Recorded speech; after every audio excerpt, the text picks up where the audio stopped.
Bismillahirrahmanirrahim. Assalamualaikum warahmatullahi wabarakatuh. Innal hamdalillah nahmaduhu wa nasta'inuhu wa nastaghfiruh wa na'udzu billahi min syururi anfusina wa min sayyiati a'malina. May yahdihillahu fala mudhillalah wa may yudlil fala hadiyalah. Asyhadu an la ilaha illallah wahdahu la syarikalah wa asyhadu anna Muhammadan abduhu wa rasuluhu la nabiyya ba'da. Allahumma salli wa sallim wa barik ala Muhammad wa ala alihi wa sahbihi ajmain. Atlu ma uhiya ilaika minal kitab wa aqimis shalah innas sholata tanha anil fahsya wal munkar wala dzikrullahi akbar wallahu ya'lamu ma tasnaun. Shadaqallahul azim. Amma ba'du. Bapak-bapak, ibu-ibu, jamaah subuh rahimakumullah. Senantiasa kita memuji dan bersyukur kepada Allah. Alhamdulillah. Pujian dan rasa syukur yang sebanyak-banyaknya, yang senantiasa kita upayakan mengucapkan kalimat syukur itu. Walau dalam keadaan bagaimanapun, rasa syukur itu terus kita ucapkan, kita ungkapkan, kita aplikasikan di dalam kehidupan. Sehingga kita ini senantiasa diberkahi di dalam setiap amal, di dalam kehidupan. Sehingga kita ini senantiasa dirahmati oleh Allah, ditolong oleh Allah.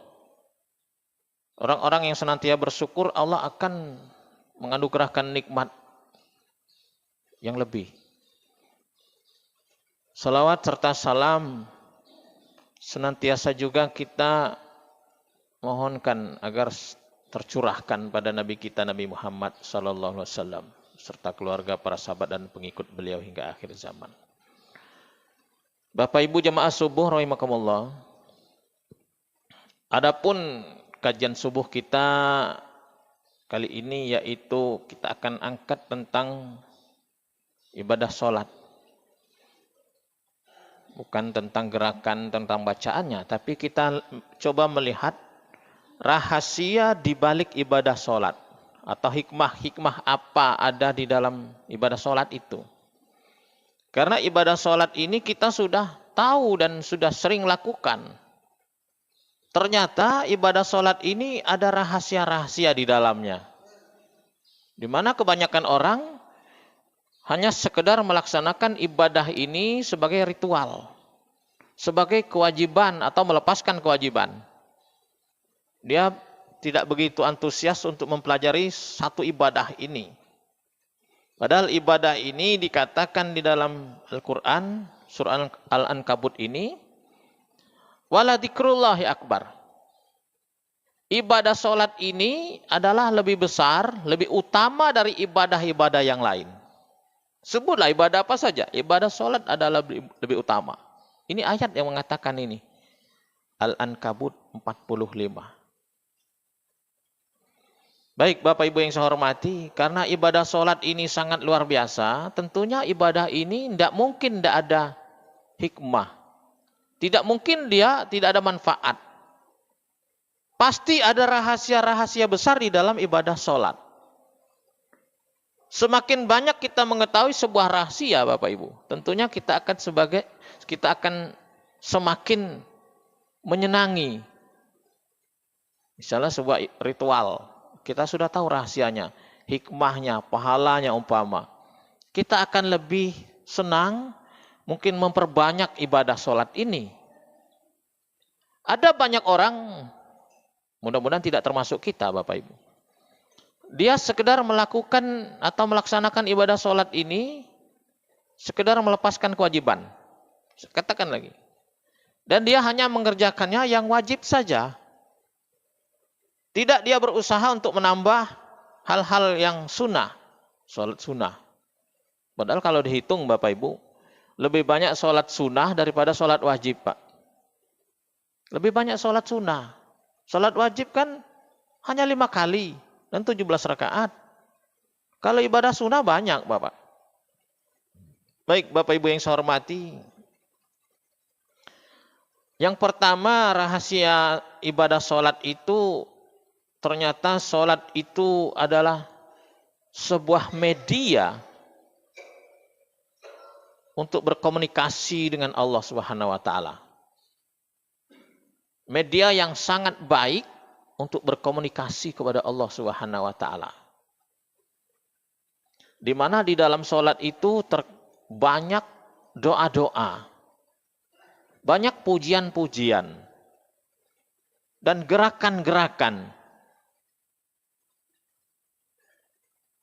Dan doa yang paling hebat itu ternyata memang di dalam sholat, tapi di mana, Pak? Di dalam sujud, Bapak Ibu. Karena di saat sujud itu saat terdekat seorang hamba kepada Allah.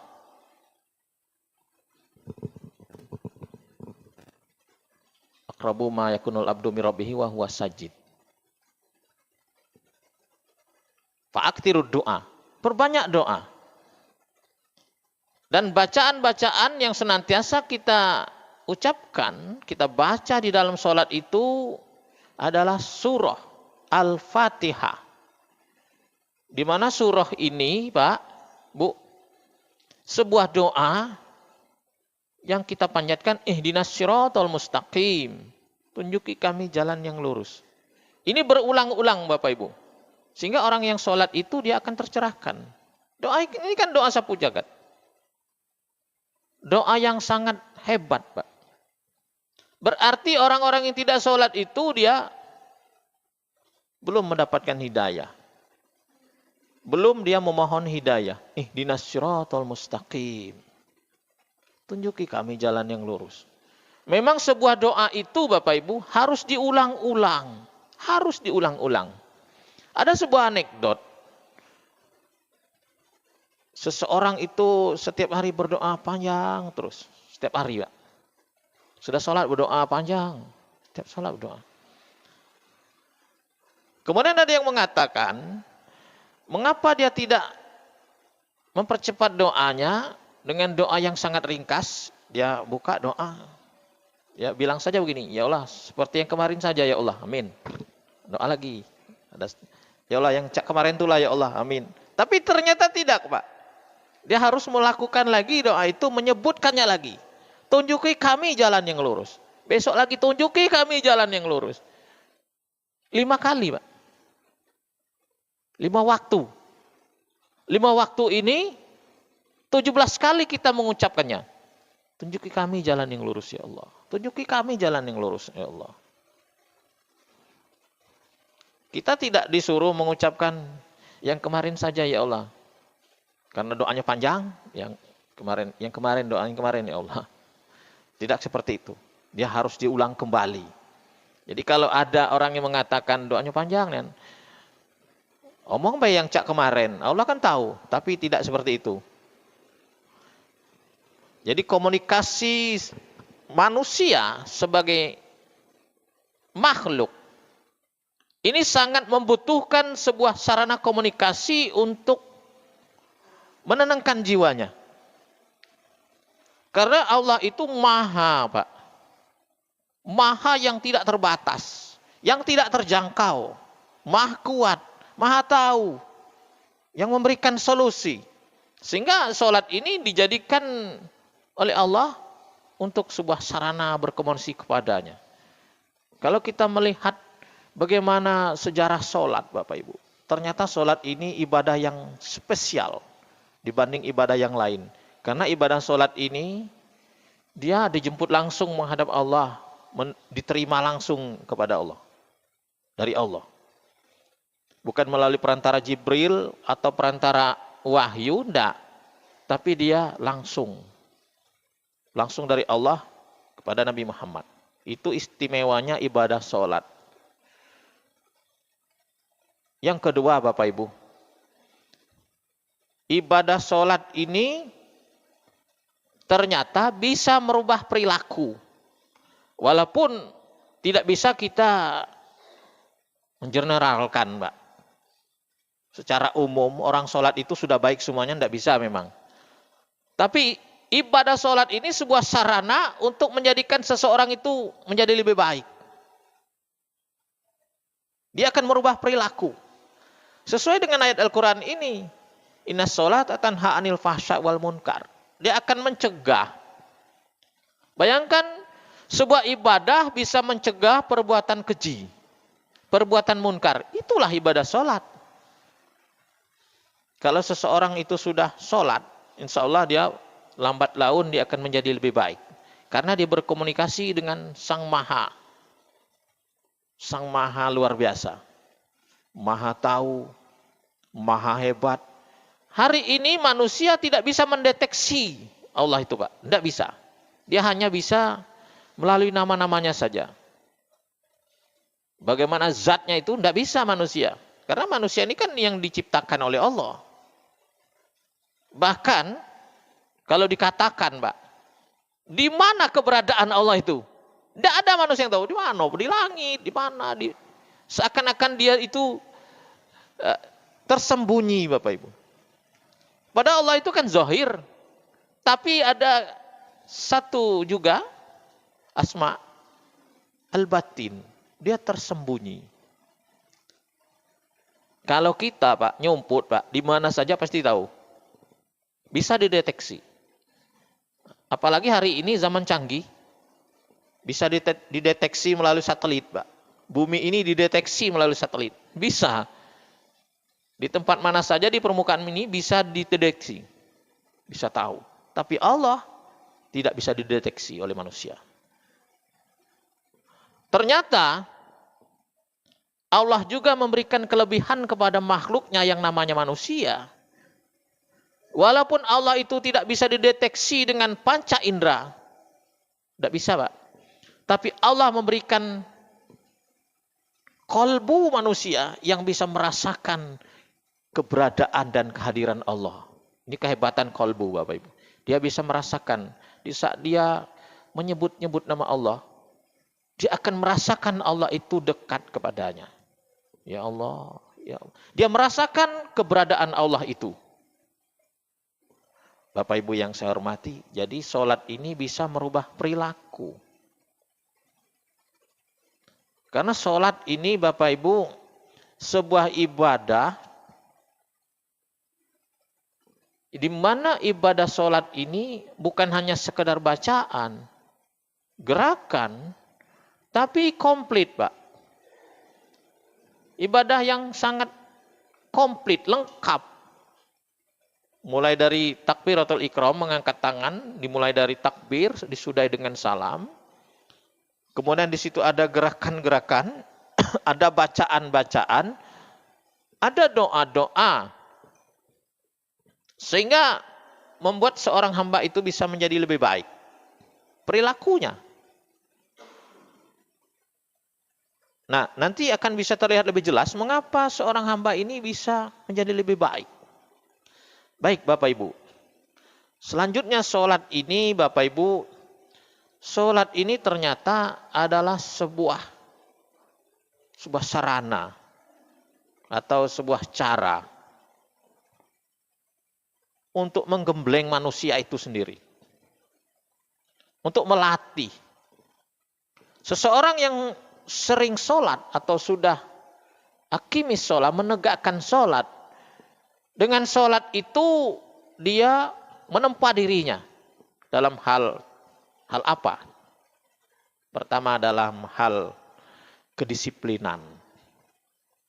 Seorang yang sering sholat, yang memang sholatnya 5 waktu atau dia menambah sholat dengan sholat sunnah, berarti dia sedang belajar disiplin, Mbak. Disiplin apa? Disiplin waktu. Sholat itu kan ada waktu-waktunya. Tidak bisa sholat itu tidak pada waktunya. Kita mau kuta. Sudah ditetapkan waktunya. Subuh itu di saat subuh. Tidak bisa kita sholat subuh di tengah hari, Pak. Tidak bisa. Dan subuhnya ini, jamnya ini, waktunya itu pun ada waktunya. Bukan subuh itu jam Jam 4 kita sudah melakukan sholat subuh, tidak bisa. Atau nanti jam 7. Kalau sudah jam 7 itu bukan subuh lagi, namanya itu duha. Jadi melatih disiplin waktu.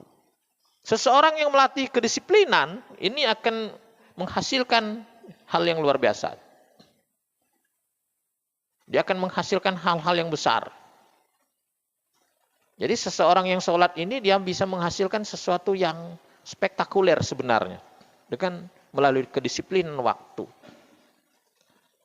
Karena orang yang sukses itu salah satunya adalah disiplin dalam hal waktu.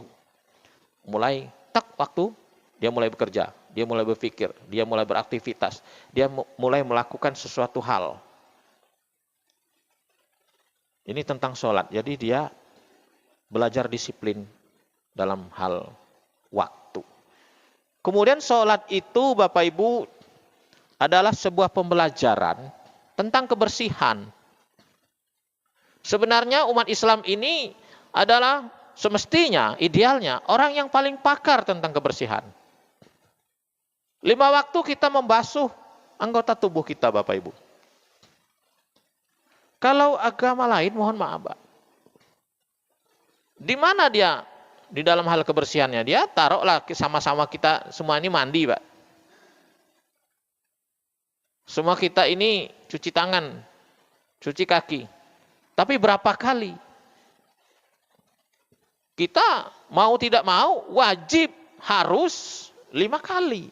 Membasuh tangan, kaki kita, muka kita, harus dibersihkan 5 kali, Pak. Kalau orang yang tidak sholat, taruhlah orang Islam atau non-Muslim lah, dia tidak menjadi masalah. Mungkin dalam sehari, kalau dia mau keluar rumah, mau bekerja, baru dia mandi sedikit atau basuh muka sedikit, selesai. Tapi kita, apakah bisa sholat itu tanpa wudhu, dalam artian yang sudah ditetapkan itu? Tidak bisa, Pak. Ayo cuci muka bela. Nak sholat hanya sekedar basuh muka saja. Tidak bisa. Tangan harus dibasuh juga. Kepala disapu, kuping disapu, kumur-kumur, bersiwak, kaki harus dicuci, harus dibasuh. Bahkan membasuhnya itu bukan hanya sekedar siram. Di dalam wudhu bukan sekedar menyiram, Pak. Itu di bahasa kita ini digosok, Bapak Ibu. Ini fungsinya agar air itu merata. Mengapa harus 3 kali? Itu untuk menutup kemungkinan agar wudhu kita ini rata. Sebenarnya 1 kali Pak bisa. Tapi rata atau tidak? Dijamin atau tidak? Bisa 1 kali, Pak. 1 kali. Bisa. Tapi mengapa sunnahnya 3 kali? Ini agar bisa rata. Karena prinsip wudhu itu pertama bersih dan rata. Jadi seseorang yang melakukan atau menegakkan sholat, dia sedang melatih kebersihan.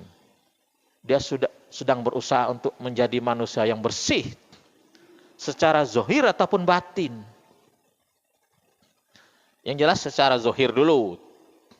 Dia cuci anggota tubuhnya. Kemudian di dalam sholat itu juga sebuah sarana ternyata, Pak, untuk melakukan konsentrasi, melatih konsentrasi, meditasi. Ada banyak di luar Muslim, ternyata ada ritual-ritual untuk meditasi. Ternyata ada hal-hal untuk menyehatkan tubuh ini melalui sarana meditasi. Di dalam Islam itu dikenal dengan konsentrasi atau lebih tepatnya khusyuk. Di dalam Islam memang ada banyak beda tentang meditasi atau konsentrasi. Lebih tepatnya khusyuk dibandingkan dengan yang lain. Mengapa? Kalau di luar Islam meditasinya itu kebanyakan meditasi di luar Islam itu duduk saja dan pejam mata. Pikiran di dalam meditasi di luar Islam, ini terkadang ada yang memfokuskan kepada satu titik. Misalnya titik di kening, di tengah-tengah mata, atau ada yang konsentrasinya itu atau meditasinya itu menghilangkan semua pikiran. Diam saja, mengosongkan pikiran. Tapi di dalam Islam, konsentrasi atau khusyuk itu bukan seperti itu. Dia lebih kepada ingatan, jiwanya ini diarahkan kepada Sang Yang Maha. Maha segala-galanya. Harus diarahkan ke sana. Tidak bisa dikosongkan atau diarahkan ke satu titik. Di panca indera, bukan. Tapi harus diarahkan kepada Sang Maha Pencipta. Ini di dalam Islam. Sehingga banyak orang yang meditasi di luar Islam ini banyak yang ngeblank, Pak. Ada kita sering dengar, ada orang menuntut ilmu, tidak kuat katanya. Karena memang terlalu memforsir otaknya. Memforsir pikirannya. Sehingga ngeblank, Pak. Meditasinya meditasi yang tidak benar. Kalau Islam tidak seperti itu. Dia melepaskan pemikiran, jiwanya kepada yang tidak terbatas. Itulah Allah Subhanahu wa Ta'ala. Jadi di dalam sholat itu latihan-latihan konsentrasi itu sebuah pelatihan yang sangat luar biasa. Ada orang bertanya bagaimana sholat khusyuk? Ustaz, bagaimana sholat khusyuk? Kalau dia jarang sholat mana bisa lah. Karena sebuah konsentrasi itu harus dilatih dengan banyaknya waktu. Paling tidak dia 5 kali sehari harus sholat. Ditambah dengan sholat sunnah. Jadi konsentrasi ini pemusatan pemikiran dan jiwa. Bukan kepada apa-apa, tapi kepada Sang Pencipta. Itulah Allah. Di dalam sholat juga ternyata adalah latihan bermasyarakat. Latihan kebersamaan. Karena sholat kita ini kan harus berjamaah. Sholat wajib nih, Pak. Di situ sebuah latihan kebersamaan. Di dalam sholat itu tidak ada. Misalnya seorang pejabat negara harus di depan, Pak. Tidak mesti. Kalau dia datang terlambat Jumat, dia di mana? Dia di belakang. Kesetaraan di dalam sholat. Tidak mesti pejabat-pejabat barisan depan, sab satu semua. Tidak kan? Ada Pak camat, ada wali kota, mungkin ada. Orang berpengaruh, ada orang kaya. Sholat Jumat, dia terlambat. Apakah dia harus jadi imam? Tidak. Menyatakan apa dia di depan sekali? Tidak. Siapa duduk depan itu, itulah yang duluan. Jadi kebersamaan di dalam sholat. Jadi karena sholat ini sangat luar biasa. Ada tadi saya katakan konsentrasi. Di dalam konsentrasi itu secara psikologi dia akan menenangkan jiwa, Bapak Ibu.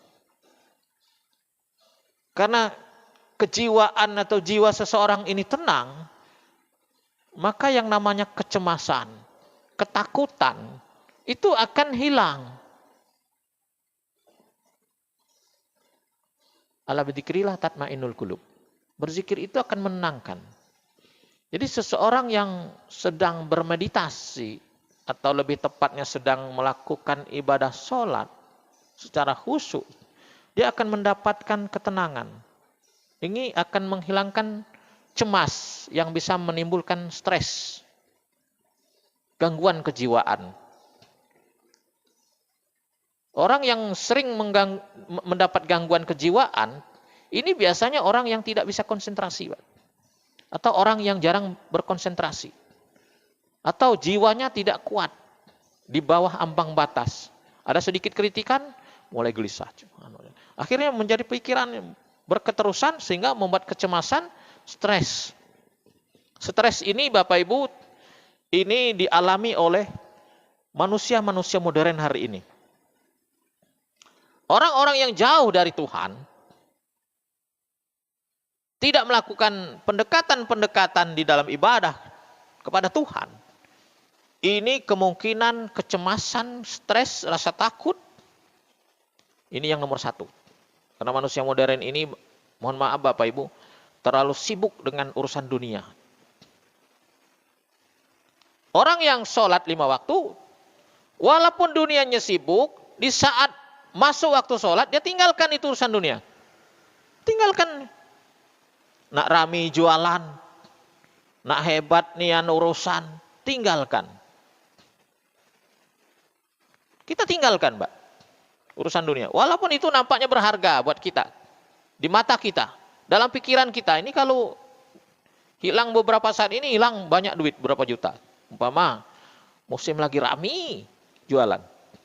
Siapa yang berani meninggalkan jualan? Dikit, Pak. Meninggalkan jualan itu maksudnya waktu sholat masuk, waktu Jumat, tinggalkan jualan. Tinggalkan perniagaan, tinggalkan jual beli. Saya masih ingat Bapak Ibu di masa Krismon dulu, sebelum tahun 2000. Itu harga kopi mahal sekali. Rami betul orang berbelanja. Saya waktu itu kalangan, Pak. Tahun-tahun 9 berapa itu? 97, 98 itu. Saat moneter mulai. Rami betul. Pasar Impres mungkin rami, Pak. Rami, Pak ya, waktu itu. Di kalangan juga, Pak. Kalangan ini pasar tradisional di desa-desa, di dusun-dusun. Rami luar biasa. Orang beli itu antri. Orang beli antri, Pak. Bahkan ada beberapa pedagang itu, di saat dia pergi membawa dagangannya, satu bal besar, pulangnya tinggal separuh, tinggal seperempat, Pak. Saking banyaknya orang beli. Dan orang yang mau bayar, ini antri, nak nunjuk duit bayar, Pak. Bayar yang ini, bayar ini. Sehingga ini menyebabkan orang meninggalkan sholat Jumat. Meninggalkan sholat wajib. Apalagi di hari Jumat. Di hari Jumat ini saya kalangan dulu daerah Bengkok namanya. Kalau tidak ke Bengkok, ke Surulangun. Kalau tidak tuh ke Moraklingi, Pak. Wah, itu luar biasa. Saya lihat dengan mata kepala saya sendiri. Ini ujian dunia, Bapak Ibu. Sama ujiannya dengan Nabi Musa, umat Nabi Musa. Di pinggir pantai, para nelayan. Di hari Sabtu itu ikan sangat banyak. Sama seperti itu. Di saat hari ibadah, rezeki untuk nangkap ikan-ikan itu jinak-jinak di hari ibadah. Bani Israel itu kan ibadahnya hari Sabtu. Nah, fakta sewaktu moneter itu di hari Jumat itu banyak sekali. Sehingga orang yang pergi ke masjid, Pak, yang jualan di pasar, orang yang pergi ke masjid itu, saya hitung, tidak sampai 10 jari, Pak Asbi. Dari pasar ke masjid ini tidak terlalu jauh. Tidak terlalu jauh, begitu tidak. Tapi yang pergi ke masjid, sedikit. Para pedagang-pedagang ini, saya lihat, itu semuanya 99 itu muslim. Tapi tidak pergi ke masjid. Tidak. Dia lebih mementingkan perniagaannya. Alhamdulillah saya termasuk orang yang tidak ikut larut. Tidak. Jam 11 tutup jualan, Pak. Tinggal, serahlah situ. Buktinya sampai hari ini biasa-biasa saja. Orang-orang yang dulu memang getol nyari duit, Jumat dia tinggalkan Jumatnya itu. Enggak kaya juga. Enggak dia punya rumah gedung banyak, enggak juga. Ternyata biasa-biasa juga, sama seperti saya yang tidak begitu antusias. Bukan berarti kita meninggalkan usaha, enggak. Tapi ternyata faktanya enggak juga dia menjadi orang sukses secara duniawi, enggak juga. Jadi di dalam sholat ini latihan kebersamaan. Ruku sama ruku, sujud sama sujud. Berdiri sama berdiri. Tidak bisa kita, mentang-mentang kita seorang hebat, kita nak ruku duluan, tidak bisa, Pak. Bapak Ibu jamaah subuh rahimakumullah. Kemudian rahasia sholat juga, ini sambil diminum, Pak, sambil menghabiskan sisa minumannya. Ada beberapa item lagi. Ternyata rahasia sholat itu kan terdiri dari gerakan dan bacaan. Nah, gerakan-gerakan di dalam sholat itu membawa manfaat untuk tubuh manusia yang sholat. Kalau tidak sholat dia tidak dapatkan itu. Mendapat manfaat dia dalam raganya itu. Umpama ruku. Ruku itu bermanfaat untuk tulang-tulang, punggung. Sujud, seperti itu juga. Bukan hanya sekedar tulang, tapi jantung, darah. Ini sangat bermanfaat dalam gerakan-gerakan sholat. Jadi manusia ini memerlukan gerakan. Dan sholat itu sebuah filosofi kehidupan sebenarnya.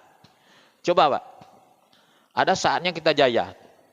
Ada saatnya kita sudah tua, merunduk. Ada saatnya kita tersungkur ke bumi. Selesai. Itu filosofi sholat. Bagaimana filosofi sholat yang tidak ada ruku dan sujud? Itulah sholat orang mati, selesai. Takbir, tidak ada ruku, sujud, salam. Itu sholat orang mati. Kalau sholat orang yang masih hidup, dia ada rukunya, ada sujudnya. Dia ada masa jayanya, masa tuanya, kemudian masa selesainya. Setelah itu, sholat, takbir, salam, itu sholat orang mati atau sholat mayit. Jadi kalau tidak ada lagi ruku dan sujudnya, itu sholat orang mati itu. Bapak Ibu jamaah subuh rahimakumullah. Jadi bermanfaat bagi tubuh kita. Semakin banyak kita sholat berarti raga kita, jasad kita ini semakin banyak bergerak. Kita ini harus beraktivitas Pak, kalau ingin sehat. Kemudian sholat itu membersihkan jiwa kita. Semakin banyak kita sholat, jiwa kita ini akan tercerahkan Bapak Ibu. Dan sholat yang terakhir adalah sebuah power. Banyak orang tidak tahu, sholat itu sebuah power, sebuah kekuatan, sebuah solusi. Wasta'inu bis-sabri was-sholat. Minta tolonglah kamu dengan jalan sabar dan sholat. Jadi kalau kita ada masalah, solusinya adalah sholat. Karena di dalam sholat itu ada doa, di dalam sholat itu ada power, di dalam sholat itu ada hal-hal yang tidak bisa dipecahkan oleh akal, maka sholat menjadi hal yang luar biasa. Wala dzikrullahi akbar. Tidak ada ibadah lain dikatakan wala dzikrullahi akbar, tidak ada. Hanya sholat saja. Mungkin ini saja Bapak Ibu sebagai kuliah subuh kita. Mohon maaf kalau ada kekurangan yang benar tentunya dari Allah. Mari sama-sama kita meningkatkan kualitas ibadah sholat kita, memperbanyak frekuensinya dengan menambah sholat-sholat sunnah. Semakin banyak kita sujud Bapak Ibu, semakin banyak rakaat yang kita lakukan di dalam sholat, semakin naiklah derajat kita di hadapan Allah Subhanahu wa Ta'ala. Terima kasih. Wassalamualaikum warahmatullahi wabarakatuh.